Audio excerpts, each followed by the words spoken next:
أعوذ بالله من الشيطان الرجيم بسم الله الرحمن الرحيم عن أبي شريح الخزاعي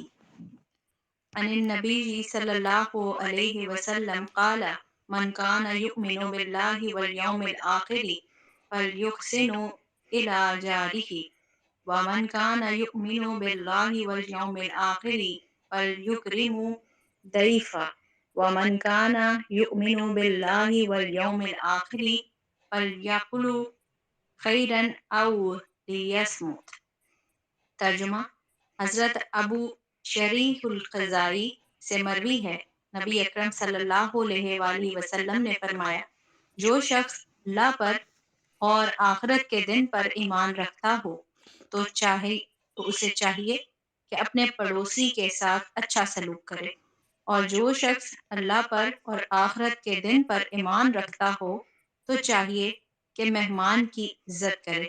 اور جو شخص اللہ اور اس کے رسول پر ایمان رکھتا ہو تو چاہیے کہ اچھی بات کہے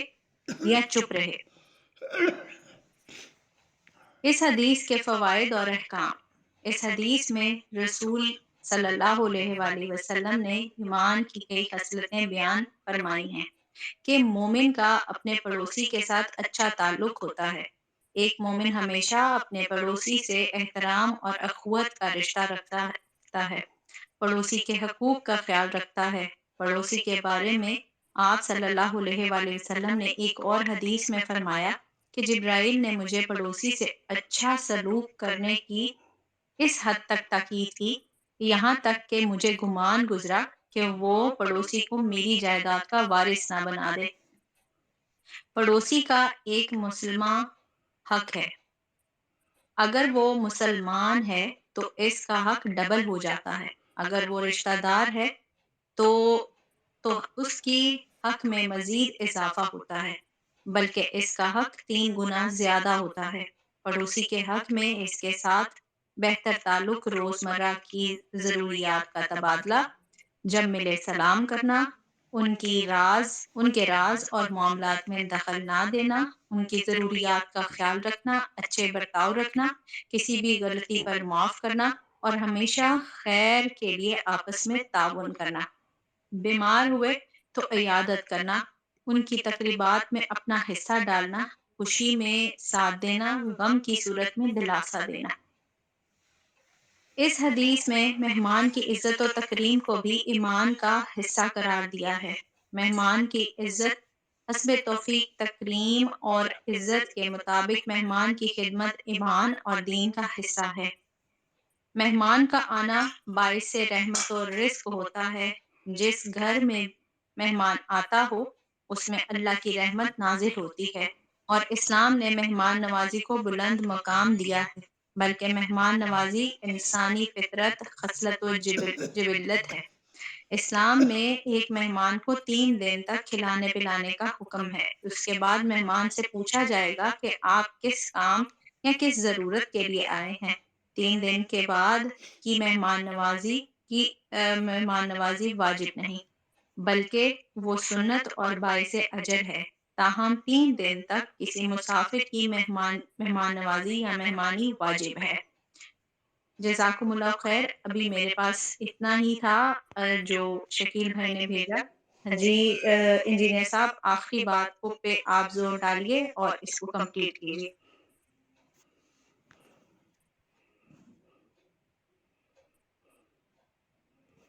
آخری بات میں پھر سے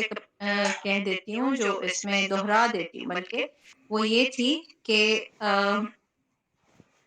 جو شخص اللہ اور اس کے رسول پر ایمان رکھتا ہو اسے چاہیے کہ اچھی بات کہے یا پھر چپ رہے۔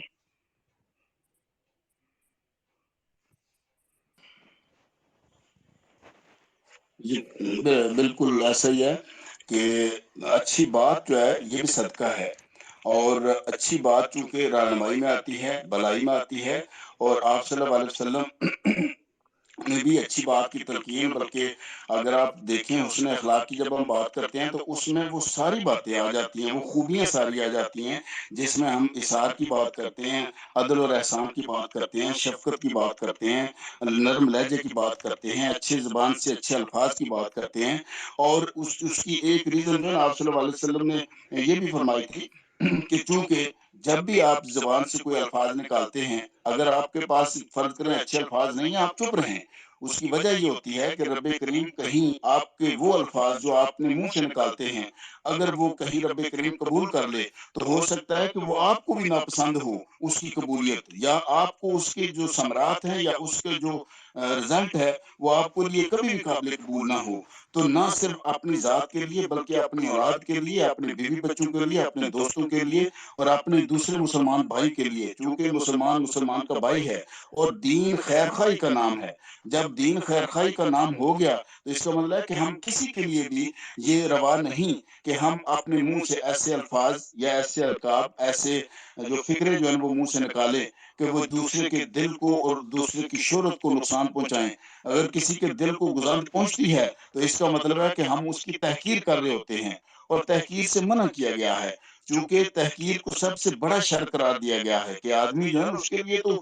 شریر ہونے کے لیے اتنا ہی کافی ہے کہ ہم کسی دوسرے کو اپنے سے کم تر سمجھیں، یہی بتایا گیا ہے۔ اور اس لیے یعنی اب ہم عام جو معمولات ہے سوسائٹی میں، ہم جب بھی گفتگو کر رہے ہوتے ہیں، کسی مجلس میں ہوتے ہیں، فیملی میں ہوتے ہیں، چونکہ سوسائٹی جو ہے وہ آپ کے ان الفاظ سے بنتی ہے، وہ بچے جو آپ کو سن کر گرو ہوتے ہیں، وہ ٹیچر جو کلاس میں جو گفتگو کرتا ہے، جس مزاج کے ساتھ، جس انداز کے ساتھ، جن ایکشنز کے ساتھ، جن اینٹکس کے ساتھ وہ بات کرتا ہے، بچے ان کو فالو کرنے کی کوشش کرتے ہیں، اور اگر وہ اینٹکس جو ہے وہ خلاف شرع ہے فرد کے لیے، یا ان میں کہیں جس طرح ہم بعض اوقات کسی کو تھریٹ کے انداز میں بات کر رہے ہوتے ہیں، اور وہ تھریٹ جو ہوتی ہے ہمارے الفاظ سے نہیں لیکن ہمارے انداز سے وہ ظاہر ہو رہی ہوتی ہے، ہمارے الفاظ جو ہے نا ہماری باڈی کی ان حرکات کو ایکسپریس کر رہے ہوتے ہیں، تو جو ہے نا دین میں کل بھی ہم نے یہ بات کی تھی ڈاکٹر شاہد امین صاحب نے کہ جی کسی روا نہیں ہے کسی مسلمان کے لیے کہ وہ اپنے الفاظ سے یا اپنے ایکشن سے کسی دوسرے مسلمان کو دمکائے یا ڈرائے یا اس کے اندر خوف پیدا کرے، اس لیے کہ جب آپ کسی کے اندر خوف پیدا کرنے کی کوشش کرتے ہیں تو دراصل اس کی آگے بڑھنے کی اور اس کے نمو کی اصل صلاحیتیں سلب کر رہے ہوتے ہیں، تو کسی مسلمان کے لیے یہ نہیں درست رکھا گیا۔ تو یہی حکم ہے، قرآن پاک میں بھی یہی کہا گیا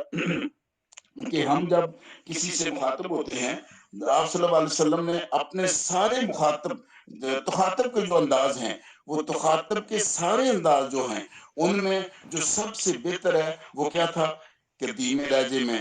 آہستہ سے، اچھے الفاظ کے ساتھ، بلکہ الفاظ کے اندر نرمی ڈال کر، یعنی جب ہم کسی سے بات کر رہے ہیں تاکہ جو سنے تو وہ بات اس کے دل پر اثر کرے۔ اس کی وجہ یہ ہوتی ہے کہ جب بھی ہم کوئی بات کر رہے ہوتے ہیں ہم اس کے اثرات کو سوسائٹی میں دیکھنا چاہتے ہیں، یہ بات محض بات کے لیے دین ہے ہی نہیں ہے، دین میں ہے ہی وہ بات ہے جس سے اگلے کی بھلائی ہو، اس دنیا کی بھلائی ہو، سوسائٹی کی بھلائی ہو۔ سوسائٹی سے مراد جب میں کہتا ہوں تو اس میں صرف انسان نہیں ہوتے، اس میں جو بھی معاشرے کے اندر ہمارے خواہ وہ جانور ہیں، خواہ وہ پرندے ہیں، خواہ وہ اور جو رینگنے والے جو کیڑے ہیں، جاندار ہیں، ایون چیونٹیاں تک ہیں، ان کے بارے میں بھی یہ کہا گیا ہے کہ جب آپ کوئی ایسا ایکشن کرتے ہیں، جب آپ کہیں گفتگو کرتے ہیں تو کسی بھی چیز کو برا بھلا نہ کہیں، حتیٰ کہ زمانے کو برا کہنے سے منع کر دیا گیا ہے۔ حالانکہ ہمارے ہاں تو زمانے کو تو ہم تو جب کسی کو لوگوں سے ڈرتے ہیں تو ہم سب سے پہلے زمانے کو گال نکالتے ہیں۔ تو رب یہی کہا کہ آپ صلی اللہ علیہ وسلم کا یہ فرمان تھا کہ زمانہ رب کریم ہے، زمانے کو برا بھلا نہ کہیں، یہ لوگ ہیں جن کا کردار برا ہوتا ہے، لوگ جو ہے وہ اپنے غلط ہو سکتے ہیں، لہذا انسان کی قدر جو ہے اپنے الفاظ میں، اپنے خطاب میں، اپنے تحریر میں اور اپنے انداز میں انسانیت کی قدر کو بحال رکھا جائے۔ ہاں البتہ کسی کا کردار جو اگر ہے تو اس کردار کو آپ ڈسکس کر سکتے ہیں، اس سے نفرت کر سکتے ہیں، انسان کے بارے میں نفرت انگیز بات کرنا بھی جرم گردانا گیا ہے۔